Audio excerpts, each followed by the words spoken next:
みの苦しみっていうか、はい、業界の人みんなそうだと思いますけど、特別な存在ではあると思いますね。広角機動隊のシンボルみたいな処理なので1ヶ月ぐらい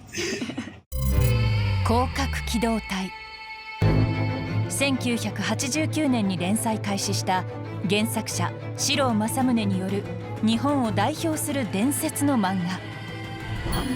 その人気は日本だけでなく世界中に熱狂的なファンが存在し、40年近くも前から当時はほとんど語られることのなかった AI という言葉が使われ、現代にも通じるテーマを扱ったサイバーパンク SF の金字塔。西暦2029年、近未来の日本を舞台に公安9課広角機動隊の草薙素子が国家間の謀略が渦巻く電脳犯罪に対峙するアクション SF。 草薙をはじめとする個性豊かなキャラクター、そして1989年に描かれた独特かつリアリティのある近未来の世界観、怒涛のバトルアクションが作品最大の魅力なんです。そんな広角機動隊が37年の時を経て新たにアニメ化。2902熱工学迷彩、やってやろうじゃないの。そうしろとささやくのよ、私のゴーストが。アニメのテレビ放送開始前に公開されたプロモーションビデオは累計558万再生を記録し、注目度の高さを見せつけました。そのアニメーション制作を手掛けたのはダンダダンなど大ヒット作品を世に生み出してきたサイエンスサル。歴史ある作品広角機動隊に今勢いのあるアニメーション制作会社サイエンスサルが挑んだアニメ制作の舞台裏を大公開です。そこにはやっぱりすごい漫画だなっていう、まさか自分が広角をやることになるなんて思ってなかったですから、当然プレッシャーもたくさんあるので。名作に挑むプレッシャー、そして本当右も左も分からず知られざる苦悩が。アニメ制作のリアルをお届け。広角機動隊ザ・ゴースト・イン・ザ・シェルの制作現場にダイブせよ。まずは広角機動隊の魅力の一つ、個性豊かなキャラクターを生み出したキャラクターデザインの裏側にダイブ。アニメの場合のキャラクターデザインって、キャラクターデザインと総作画監督の半田修平さん。アニメーターっていっぱいの人数が関わるんで、パーツが違うとか、その時にこれ違うよねって言えなくなっちゃうんですよ。このキャラ表がないと、その設計図というか、多くのアニメーターが一斉に作業するアニメ制作。キャラクターの造形や表情、服装の細部に至るまでを決める重要な役割を担うキャラクターデザイン。原作があるのにもう一度デザインをし直すのにはアニメを作る上で欠かせない理由が。原作だとこのコマでしか出てこないんです、なんですけど、煽りにしたらどう見えるのかとか、俯瞰にしたらどう見えるのかとか、後ろはどうなってるんだろうみたいな考えて一応書いておくっていうか。アニメにするときに動きがあるから。そうですね、動きがあるからと、コンテでカメラアングルどこになるかがわからない。例えば主人公草薙素子がかけるメガネの裏側、原作に描かれていない部分もアニメにした場合映る可能性を想定し、360度想像してデザインをし直します。そして注目は草薙の衣装の数々。本当にこう漫画の原作で衣装が変わったらアニメの方でも衣装を変えるっていう風にしてるんで、戦闘服もだから何種類もあるし、原作だと2コマにしか出てこない服っていうのも作って、そうすると膨大なんですよむちゃくちゃ多いですね。なんと草薙素子の設定はシリーズで48枚。これはサイエンスサルが作る他の作品より圧倒的に多く、原作をアニメ化するにあたり草薙の魅力を表す衣装も余すことなく再現したといいます。そして半田さんが最も苦労したのが、その原作が89年から91年なんですけど、僕はその頃まだ保育園とか小学校1年生とかなんで、その辺のこう服装とかですよね。普通に描くと今っぽくなっちゃうんですよ。なるべく当時っぽい感じにしたいっていう。みんな若いんで、僕より年上がいないんですよ。聞ける相手もいなくてそのなんていうんですか、そのバブルの時どんな感じでしたみたいな、ずっとバブル肩パッドなんかそういうなんか下手くそななんか検索方法でずっとやってたんで、結構そこは悩んだっすね。大変でしたね。こうして細かくデザインされていくキャラクターに、次はアニメの世界ならではの色付けをしていく。原作も好きだったので、こういう作品やれたら本当に本望じゃないですけど嬉しいなっていうのはすごく思って。色彩設計の橋本聡さんは当時原作漫画を読んでいた一人。今回お話しいただいて、とても嬉しかったです。橋本さんいろんな作品を多分今までやってきたと思うんですけども、それでいうといろんなシーンがあったりとかっていうと、広角機動隊って多い方ですか？そうですね。普通に学園ものとかだとこういうライティングのシーンはないので、特殊なライティングのあるシーンとかがあったりして多いかなとは思います。キャラクターだけでなく広角機動隊全体の色味を監修。日常の優しい雰囲気や戦闘の緊張感など、まさに色で作品を演出しているのです。そして草薙の髪色にもこんなこだわりが。髪の毛青いっていうのは元子のトレードカラーみたいなところがあるんで、こういう青にしようってなりました。これでも単純に青じゃなくてちょっとこう白っぽくなってたりとか、そうですね、単純な青じゃないっていう、サイボーグっぽい感じも出しつつカラフルにっていうところで一番時間かけましたね。プレッシャーはありましたけども、我々作り手側がやりたいものを、いいものを出すっていうに集中すればきっと伝わるんじゃないかなと思ってやりました。原作への強い思い入れが膨大な作業量にもかかわらずこだわりを貫く原動力となっているそうです。そして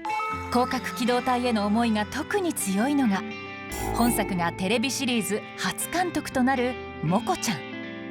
すごく好きで影響も受けてた作品でしたので、まさか自分が広角をやることになるなんて思ってなかったですから、当然プレッシャーもたくさんあるので、初監督で広角機動隊でいいんですかっていうのはめちゃくちゃ思いました。その思いからこれは本当で映像の設計図みたいにして人によっては本当にマルチョンだったりすることもあるんですけど、ここまで描くのは普通じゃないと思いますけど、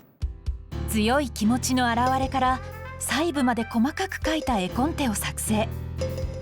さらに美術設定っていうものを作って、こういう背景ですっていうことをアニメーターさんみんなに共有して作画するんですけど、今回ものすごい数が多いんで全部の箇所作れないんですよね。本当に 2,3 カットしか出ない場所だったら監督の方で描くっていうことをやりまして、背景の下書きも時間を惜しまず監督自ら行うこだわり。第5話の絵コンテを担当した演出の菅さんも、これ実は5話で難しいカットで、一度私が原図とラフのキャラを描いてから次の原画マンに渡す形でした。原図ってこんな細かく描くもんなんですか？本当は装飾は一切描かないで、キューブいくつか描けば美術さんに任せる。ちなみにこれ描くのにどれぐらいかかったんですか？このカットだけ1日描きました。かかっちゃうんですね。本来文字での指示でも成立する背景の下書きも原作の絵を最大限アニメで再現するため、ここまで細かく描いているのです。菅さんは制作当時6年目の若いアニメーターながら第5話の演出絵コンテも担当。絵コンテはアニメ制作において最も大事な作品の設計図。すべて手書きで命を吹き込んでいきます。光学機動隊は一つ一つのシーンを本当に歴史に残れるデザインをしてて、その作品をやってるって今でもあんまり信じれないくらいで。こだわりの背景の原図、静止を担当する美術監督が仕上げると、書いていただいた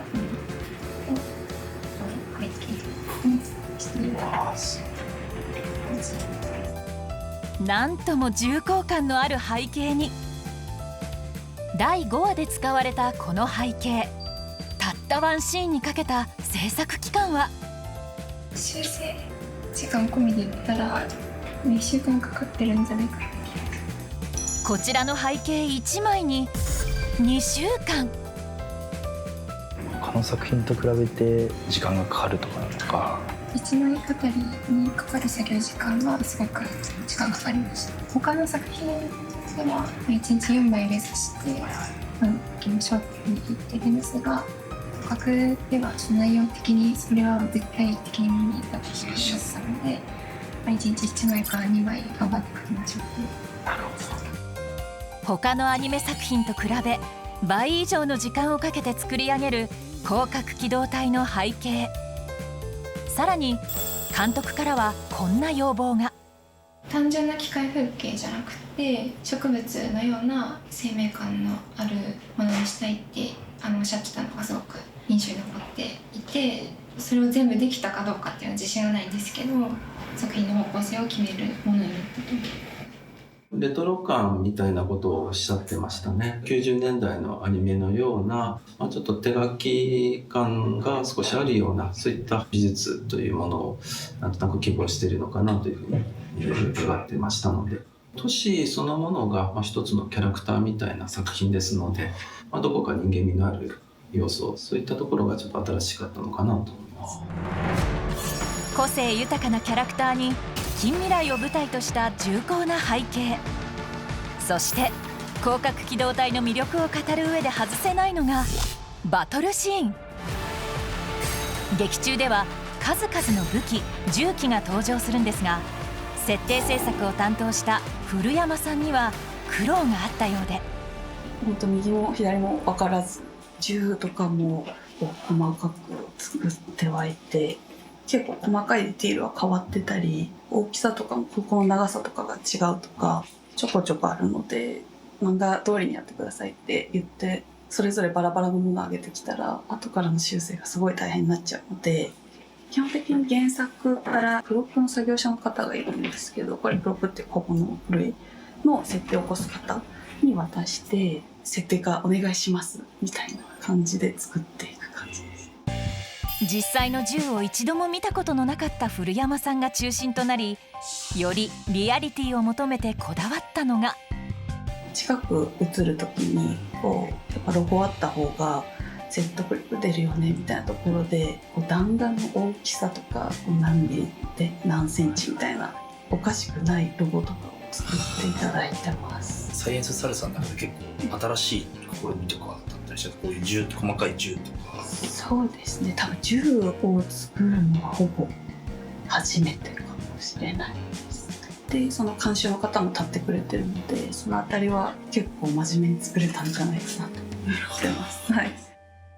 キャラクターや背景、美術など出来上がった素材たちが撮影部に一斉に集まり加工を施します。これが背景美術、これがセル、い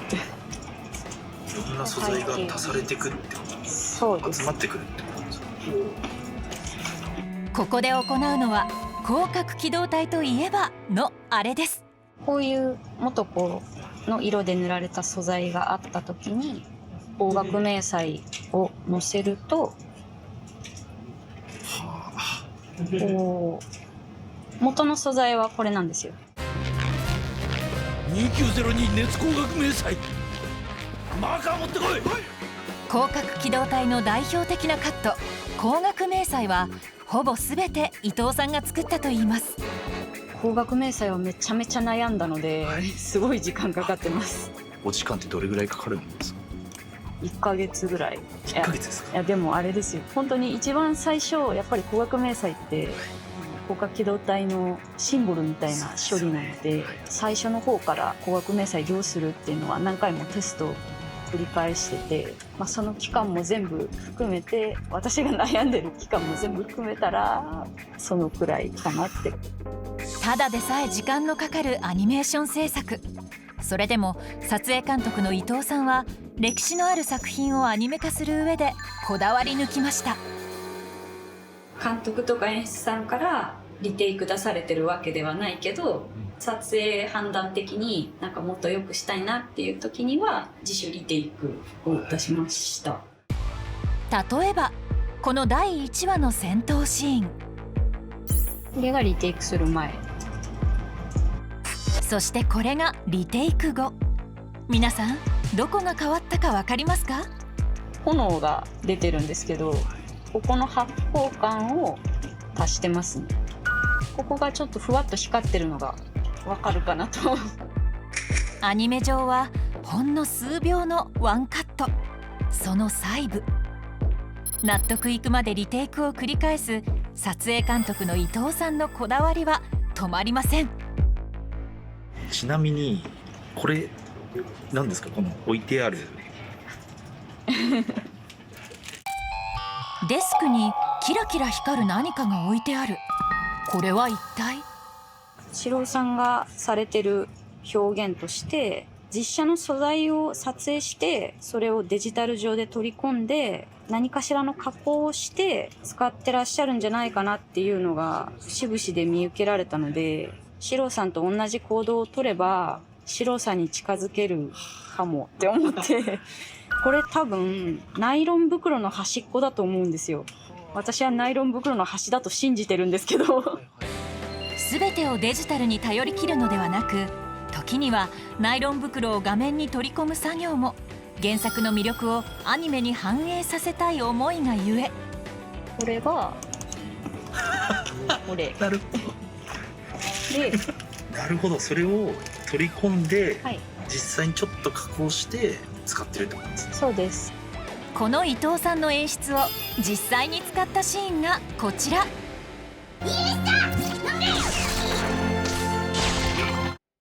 お分かりいただけたでしょうか？ではもう一度。第1話のプチコマの電撃で使われていました。これも最初なんて言われるかな、ダメって言われるかなって思いながら出したんですけど、監督 OK って言ってくれたんで、じゃあいいやって思ってこれでやろうって思ってやってました。近未来が舞台の広角機動隊。その制作現場は最新の技術だけでなくクリエイターたちの創意工夫に支えられていました。アニメ「広角機動隊ザ・ゴースト・イン・ザ・シェル」1話あたりの制作に関わるクリエイターは300から400人。その一人一人の心にあるのは原作へのリスペクト、憧れの存在って。広角機動隊ってみんなができる仕事じゃない。たまたまかもしれないけど、あんたのところに来たんだったら全力でやってきなさいって言われて、みんなの中でやっぱ特別な存在ではあると思います。広角機動隊はすごく憧れた作品だ。そして今回シリーズ構成と脚本を担当した芥川賞作家の円城東さんもこの作品の特別さをこう語ります。最初に単行本が出た時から読んでいって、そこからずっといろんなことを考えてきたことはあるので、やっぱり人工知能とか生命と機械の間とかをずっと考えるようになったきっかけは明らかに広角機動隊で、やっぱり今のもう生成 AI とかをみんな普通に使うようになってるんですけれども、その時に頭の隅に浮かんでるのは人形機械がやっぱり自分の中ではベースになったものなので、人工知能とかがすごく気になり続けてるのも広角機動隊を読んだからっていうのが大きいと。世界が待ち望んだ作品に挑んだクリエイターたちをまとめたのはサイエンスサルのアニメーションプロデューサー新藤修平さん。何より原作の底知れなさというか、掘れば掘るだけいろんな発見があり、どれだけこのすごい世界観を構築していたんだっていうのが読めば読むほど伝わってくるような作品ではあって、それにふさしいように作っていかねばという責任感もありつつ、この作品自体を愛している作業者の方とかがいっぱい入っていただいたんですけれども、やっぱその愛ゆえにこちらから見たらすごいいい上がりだなっていうものもやっぱりちょっと納得できないなみたいなので、より良いものにみたいなこだわりが強くありきたりな映像は作らないぞというか、そういう挑戦があったとは思います。実際改めて監督をやってみてものすごく思うのって、監督って一人だと本当に何もできないんですね。たくさんの人と一緒に形にしていくっていうことでしかアニメって作れなくて、本当に数えきれない100人とか200人じゃ効かないものすごい人の協力と協業で出来上がって、最初部品終わった時は本当に感動しました。ありがとうございましたって気持ちでいっぱいです。さまざまなクリエイターの思いが細部にまで詰まったアニメ「攻殻機動隊ザ・ゴースト・イン・ザ・シェル」はプライムビデオで見放題最速配信中。ぜひご覧ください。